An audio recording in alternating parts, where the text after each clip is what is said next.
What's the meaning behind the mask? Welcome to a Fifth Jack Gaming, where we're going to be covering the Book of Slaughter. That's right, we're going to end up covering it. This is the one issue that we end up talking about.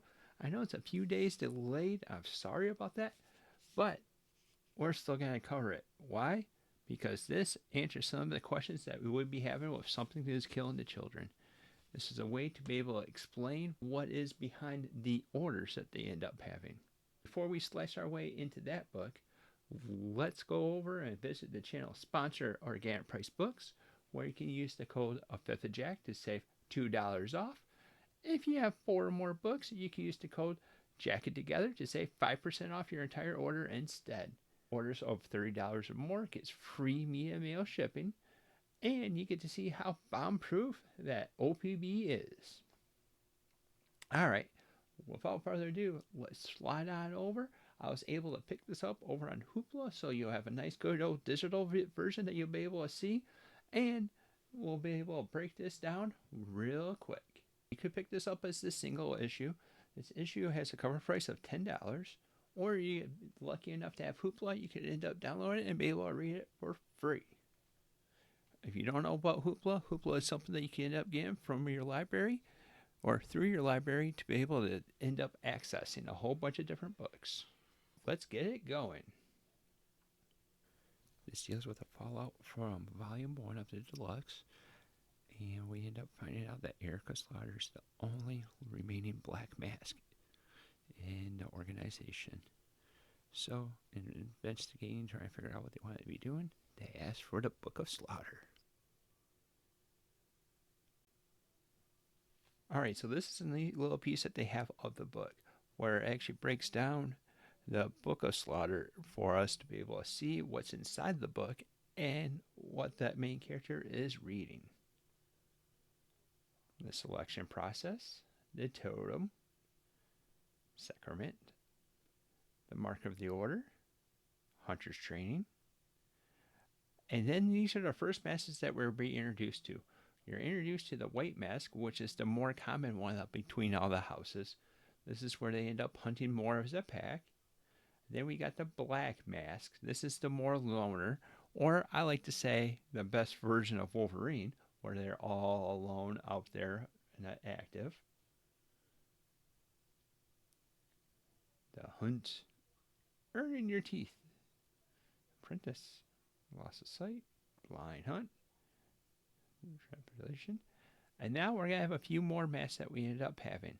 You have the Scarlet Mask, which ends up taking over the house and keeping over track of the house, also taking care of the house itself, keeping it in good condition, making sure everyone's fed, the house is in awesome condition, the hunters' rooms are all nice and clean. And then we have the Azul Mask, where that's going to end up being the people that outfit the hunters with their weapons and stuff like that. Then we have more advanced classes with the Silver Mask. This is the more specialized hunter. And then you have the Emerald Mask.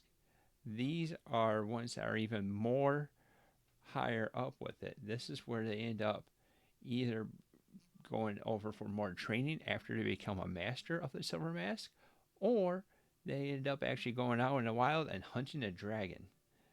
And that's kind of a big thing because there's only a few dragons out in that world. Then we have a nice breakdown of the console, and then how to become the dragon, the house, where they're at. This is one side of the coin. This is the other side of the coin. As you can see, the houses can end up going down because if you look right down here, the New York City one has been taken out.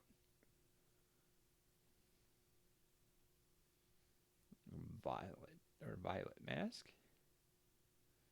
King Dragon. And then we're jumping back over to the story. More voiceover action. Upon a reading of the book, she decides to take on the trial and the training to become a Black Mask to add another Black Mask to the ranks. Well, possibly. And that's the book, so we'll fling it right back over, give our thoughts about it, and why this issue was so important to us to be covering. Well, this book was a nice little setup, and it explains a lot of the entire Slaughter universe part of Something That's Killing the Children, which I love to have that little background information, a nice way to break it down, and it's a nice way to get to know more behind the entire group or organization itself.